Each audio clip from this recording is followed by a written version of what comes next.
Welcome back to the Dolor Factor. Michelle is with me now, and I think it's just really important that we get your side of what's happening here, because of course, you know, you're a mother, you're a wife. Life changed for you tremendously when Yes. Glenn was diagnosed. So, were you thinking that anything was wrong when he said he was unwell? Well, I would say that I'm a bit intuitive, so I would pick up on little things that he would not normally notice. So it began, I think it was in May.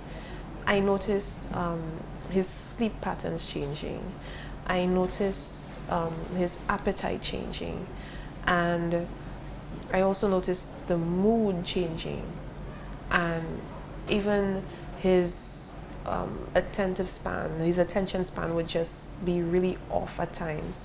And I would be asking myself a lot of questions like, why is this happening? Why is this happening? And I'm tracking it, but without saying anything to him, because I just want to be observant at this point. I don't want to like complain and say I'm noticing this and that and that and that and that. So I'm just watching for now. And then I brought it to his attention when I noticed the first growth. And he's like, oh, that's nothing. It's probably just, you know, a carbuncle or such a thing. And he wrote it off as nothing. And he kept going to work day in and day out. And he's sleeping a lot more. And he's getting tired a lot more. And even the conversations that we would have on an evening, that would be suffering. He would hardly be able to stay awake during a conversation. He would just fall asleep while speaking. And that didn't seem right to me. And I started asking him different questions, you know, how do you feel when you're at work? Or how do you feel when you're doing this? Or how do you feel when you're doing that? And he found us being like, he didn't understand why I was asking all of these questions. But then finally I told him I noticed certain things. And he's like, oh, you're reading too much into it. There's nothing wrong. I'm just really tired. Because he leaves home at 7:30 and he comes from work sometimes after 7, a couple times after 10 in the evening. So he's really tired. I'm like, no, it's more than that. I can see it, I can sense it. And I think it was in July, around the birth of our son, Isaac, I started noticing that even his weight started changing. His weight started to drop. And I'm saying, but are you eating at home? Because I'm at the hospital, so I'm not really sure what he's eating. And he's like, yeah, I'm eating fine, you know, I eat whatever I can get my hands on. And I'm like, no, because he loves his food. So I know there's something wrong. I know there's something wrong. And then the growth started to get even bigger. I'm like, no, there's something wrong here. He kept writing it off. No, there's nothing wrong. Like, no, we need to go to a doctor. We need to find out what's happening. Because I can sense it. I can feel something's not right.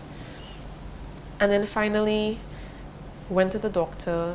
They did several blood tests. They found nothing. They did several, I would say, evaluations. They referred it. They found nothing. And it just kept growing. I'm like, but something is wrong and they can't find out what it is. And I started doing some research online. I said, you know what, I need to do some of my own, you know, stuff. So I went to different sites. I went through the symptoms and I looked to see what the symptoms match, what cause. That's what I was trying to think about, like, what is causing this? And I'm going through Google. I'm going through everywhere, like WebMD. I'm looking everywhere. And I'm finally seeing that the symptoms are matched up with something, but it's not what I want to see. And I kind of push it to the back of my mind because I really don't want it to be that. So I'm looking for everything else except that. You know, what else could it be? And I didn't say anything to him. Honestly, I didn't say anything to him because I didn't want to scare him. And I'm really close to my stepmom. So I shared with my stepmom what my suspicions were. She told me, if that is the case, the last thing you want to do is to stress him out. So just speak to him calmly, let him know what you found out and see how he handles it.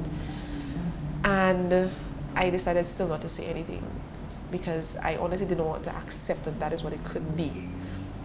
So finally, the doctor said, you know what, they're not finding anything, let's do a biopsy.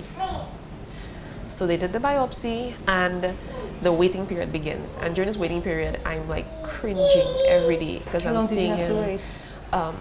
Almost 2 weeks. and we actually had to call the doctors. Nobody called us back. So that was really frustrating on that end, because I'm waiting and I'm cringing and nobody's calling, and I'm seeing him getting worse and the weight is dropping off and he's eating less and something is just not right. So then finally we call the doctors and like, okay, we need you to come in. When you hear that, that's definitely not good news. In addition to that, I didn't know that he was doing his own research, and apparently he kind of found out the same thing that I did.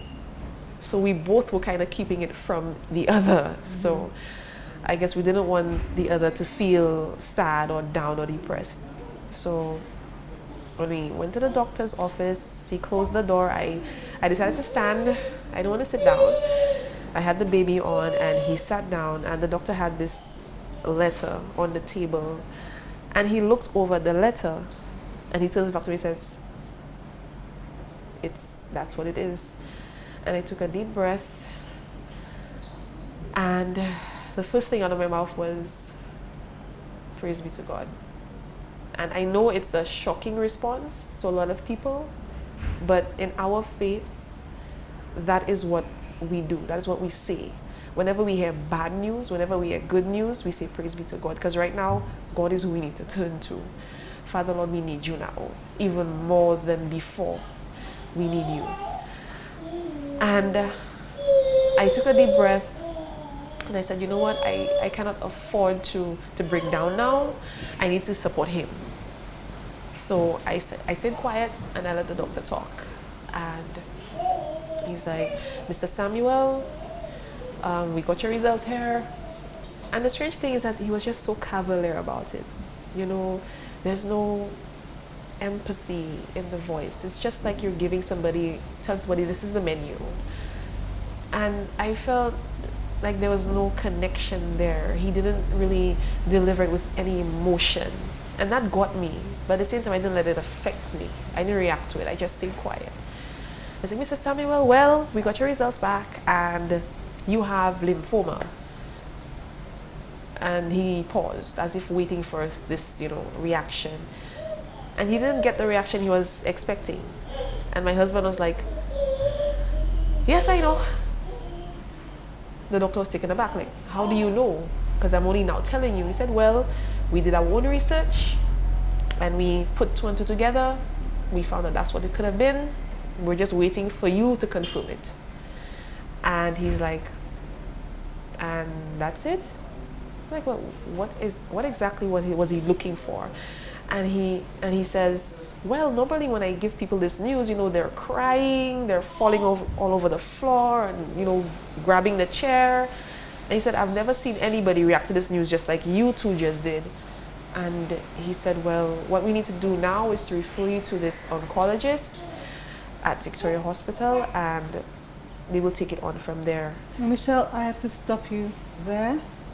I asked first to talk about you and how you feel, but you told us what we needed to hear so that our viewers give the support. When we come back, we'll talk to Glenn, so we'll see you then.